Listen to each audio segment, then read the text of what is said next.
René, Yes. this is your first time at the Rossini Opera Festival, and you're also debuting the role of Giannetto in La Ladra. So tell us something about this double debut. Well, it's a pretty important debut for me. I've done a lot of Rossini since leaving the Young Artist Program in Chicago, and done mostly Barbiere Siviglia and Don Ramiro in Cenerentola.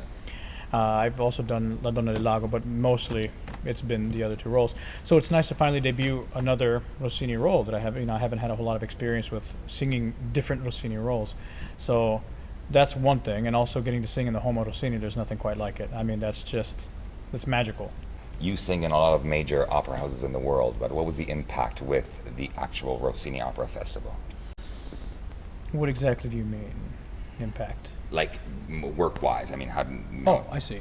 Well, singing at the Rossini Opera Festival, being an American, I think is a big deal. I mean, being anybody in particular is a big deal, but especially for an American, to be included among the ranks of the people who sing here, it's a huge deal. There's a blogger who has a term for people who sing here. It's Rossini royalty, and it's interesting because it's a different experience to be included among an elite group of people in a very difficult repertoire. I mean, Rossini is notoriously quite difficult to sing. Tell us about the role of Giannetto. What are the difficulties compared to other Rossini roles? The role of Giannetto is interesting because it seems like a fuller voiced role for me. There's a lot of middle voice, and it gives you a lot of legato that I'm not used to having in a lot of Rossini roles that I've done, or the Rossini roles I've done, I should say. And it's quite difficult because in a lot of the ensembles I'm quite exposed.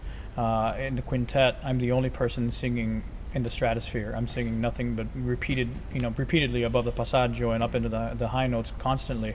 And in addition to the duet with Ninetta, I'm constantly popping out high C's and B flats and doing everything in the upper part of my register for pages on end.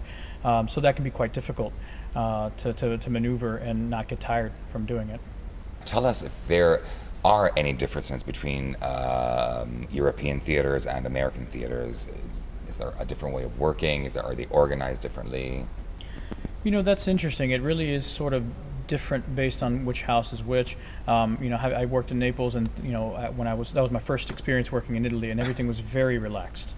I mean, the schedule was at 10 o'clock. You get there at 9:15. I'm typical American. Get there super early, and 10 o'clock rolls around, no one's there. 10:15, people are starting to trickle in, and we finally get to work at 10:20, and then we stop for coffee 5 minutes later because the conductor ordered coffee. So it's one of those things where it took a while to get used to that. I have had quite a different experience here. They're very much set on the schedules. They start when the schedule is set to start, and we end exactly when we're supposed to end, which is refreshing. The schedule was a bit different here. I'm typically, at least in America and a lot of other companies, you work 3 hours, you have an hour break or an hour and a half for a meal in the evening, and then you have 3 more hours. Here, at least this year, I heard it's been a little bit different in that we were having schedules, for 6-7 hours with no break to eat. No break. And for me, it's kind of difficult because I'm used to always having that meal in between because it can be a little tough. But with the theaters themselves, I mean, I do find that generally speaking, the people in Europe have been very friendly. I mean, everybody that I've experienced has been super outgoing and friendly and helpful. And that's not to say that it isn't the same in the United States, but it just seems like a more outward thing here, that people are just more friendly. Regarding the public, it's a very different experience in that you get the sense that people have more knowledge of the works you're working on. And so that kind of puts not necessarily an added pressure, but it adds another layer of things to be aware of when you're here working.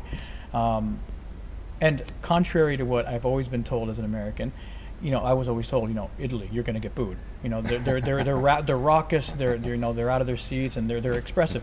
It's not true. My experience so far, for the most part, has been that they're very reserved.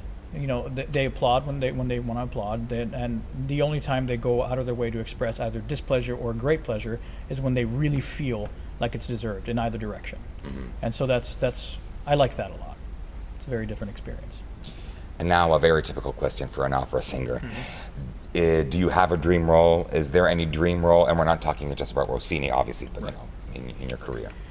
I have a lot of dream roles. Some of them are not really realistic. One of the more realistic dream roles, which I've had the pleasure of singing a couple of times, but only in small companies in the United States, is Nemorino. I really love singing Elixir of Love. I mean, in fact, I want to sing Donizetti and Bellini more than you can imagine. Those are the two. Their music for whatever speaks to me. I mean, I love a legato line. I love having the ability to play with rubati and rallentandi, and being able to do all these things artistically that you can't necessarily do with Rossini for the most part, because you have to. It's just like gun it and go and try to get through the really difficult coloratura most of the time. But I really want to get more of Nemorino and Ernesto, Ernesto and Don Pasquale, but also Edgardo and Lucia.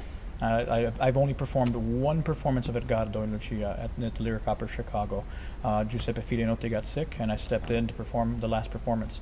And that was quite the challenge, but I loved it, and I had a wonderful time, and I really want to revisit those types of roles again. How about the next time? When are we going to see you the next time on these I don't know. stages? We'll see, hopefully soon.